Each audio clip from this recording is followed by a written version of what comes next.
नमस्कार दोस्तों, मैं राकेश भारद्वाज। एक बार फिर से आप सभी का स्वागत है आपके अपने चैनल वाईपी न्यूज़ पर। दोस्तों, जिस तरीके से लगातार कॉल पे कॉल आ रही थी हर्ष भाई की, एक दिन हर्ष शिकारा का जो है इंटरव्यू ज़रूर करो, क्योंकि लोग आपको आजकल इतना लाइक करने लगे हैं। लेकिन समय की व्यस्तता होने के कारण, क्योंकि आप भी इतने बिजी थे, टाइम नहीं लग रहा था। तो आज जो है हर्ष शिकारा जी से मिलना हुआ, लेकिन मिलना इस जगह हुआ कि हम नहीं चाहते कि दोबारा हर्ष भाई आपसे इस तरीके से मुलाकात हो, अच्छी जगह मुलाकात हो। लेकिन आज जो कांड रहा हर्ष शिकारा जी जैसा सभी को पता है कि कल से जो है लगातार सोशल मीडिया पे आप खुद भी जो है न्यूज़ डाल रहे थे, तो हम लोगों के द्वारा भी दिखाया गया।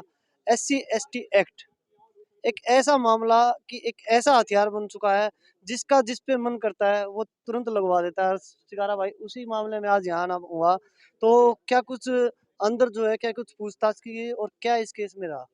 देखो, कोई भी केस हो वो एक सबूत के आधार पे लगाया जाता है। मेरे खिलाफ कोई भी ऐसे तथ्य या सबूत पेश नहीं किए गए कि मैंने किसी को जाति सूचक शब्द बोला हो, किसी जाति का अपमान किया हो या किसी व्यक्ति विशेष का अपमान किया हो। हुँ, इन चीजों को देखते हुए वहां पे जो मेरे से पूछताछ हुई उन्हीं चीजों को लेके हुई। क्या आप इसको जानते हो? हुँ, मैं बोला नहीं जानता। क्या आपकी कभी इससे वार्तालाप कोई बात? बिल्कुल नहीं है। तो फिर बात यह आती है कि उसने वो केस करा किस मुद्दे पे? हुँ, केस किया उसने। मैं सामाजिक काम करता हूँ। जिन कामों को देख के वे ऐसे इंसान होते हैं जिनको फेमस होने का ज्यादा शौक होता है। इसी फेमस होने के लिए वो किसी पे भी केस डाल देते हैं। वे पकड़ते हैं जिनकी थोड़ी बहुत पॉपुलरिटी हो, उन पे केस लगवाने का काम करते हैं। उन्होंने पहले भी 17-18 आदमियों पे केस लगवाए हैं। सारे के सारे निर्दोष साबित हुए हैं। 5-5 हजार रुपया में फिर वो राजीनामे कर लिए है। जी। उसने अपना रोजगार बना रखा है, धंधा ढूंढ रखा है। तो हर्ष भाई, सबसे बड़ी बात ये है, देखो अगर किसी ने गलत बोला है तो हम कहते हैं कि उसके ऊपर ज़रूर कार्रवाई होनी जरूर हो। होनी चाहिए ना सर। लेकिन जिस तरीके हर्ष भाई आपने अभी बताया कि अंदर जो जाँच की गई उसमें ऐसा कुछ नहीं पाया गया। अब क्या ऐसे लोगों के ऊपर कार्रवाई नहीं होनी चाहिए जो इस तरीके से झूठे मामले लगवा के एक हरासमेंट करने का काम करते हैं और टाइम खराब करने वाली बात होती सबसे है? बड़ा जो सवाल है, बड़ा सवाल यही है भ्राता। जी। उन्होंने जो हमारा समय खराब कराया, पुलिस प्रशासन का समय खराब कराया, पुलिस प्रशासन को गुमराह कराया, समाज में एक गलत संदेश फैलाया, तो उसके खिलाफ कोई ना कोई कार्रवाई ये प्रशासन, ये सरकार क्यों नहीं करती? ऐसे ऐसे आदमियों को क्या हमारे को लूटने के लिए ही छोड़ रखा है? जी, जी। क्या ऐसे ऐसे इंसानों को इसीलिए छोड़ रखा है कि इन्हीं चीजों पे अपनी रोजी रोटी चलाएं?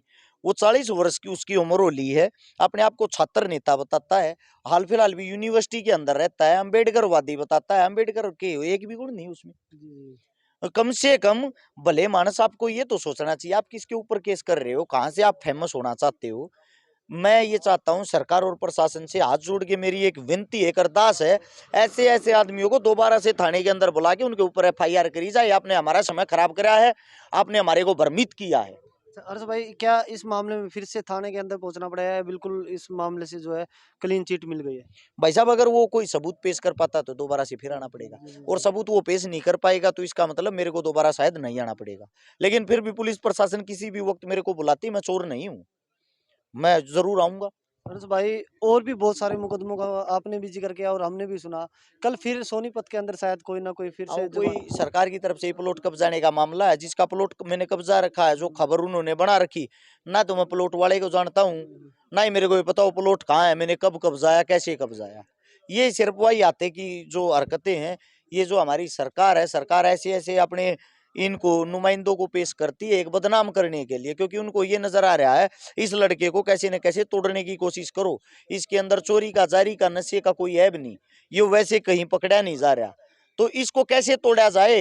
ये इसकी जो ये भाईचारे को बना के चलता है, जो हमारी ताकत, जो हमारा भाईचारा, जो हमारी कार्य करने की शैली है, उसको देखते हुए सरकार ये चाहती है हम उसका झंडा उठा लें, उसके साथ रहें, उनका डंडा उठा लें। उस काम के लिए हमने इनकार कर दिया बार बार उफराने के लिए। तो वो ये चाहती है जब ये आपके पास ही नहीं आता, कम से कम इसको तोड़ के, इसको बेहाल करके अपने पास बुला लो, तब तो आएगा। ऐसे लोगों को रोकने का कोई तरीका है? क्योंकि हमने देखा जिस तरीके से नवीन जैन के ऊपर भी है एससी एसटी का ऐसा ही मुकदमा लगा, उसमें बिल्कुल क्लीन चिट हुआ। यही आदमी था, उस पर भी इसी ने कर रखा तो है। वही तो बता रहा हूँ ना, ऐसे आदमियों को रोकने का कोई तरीका है क्या? रोकने का तरीका बिल्कुल है, जो इन्हीं का समाज है, जी, जी। वो इनकी का समाज से मैं एक हाथ जोड़ के अरदास करता हूँ, मेरे साथियों, मेरे भाइयों, इसे आदमी ना पंचायत करके घरा बैठा के न्यू को चाव है कि है क्यों पूरे समाज की नाक कटवाना लग रहा है, क्यों बेइज्जती कराव है? जो कम से कम अच्छा करे उन्नत कर लेने दे। मने उनके समाज की मेरे लिए तो सर्व समाज, सारे समाज मेरे हैं, लेकिन उसकी भाषा में बता रहा हूँ। मैंने तो उनके समाज की भी काफी मदद देखी है, उसने खुद अपने समाज की मदद नहीं कर ली तो वो समाज का कैसे हो गया। जी बिल्कुल हर्ष भाई, मदद की बात आती है तो कोई किसी समाज या धर्म जाति को देख के तो मदद करता नहीं है।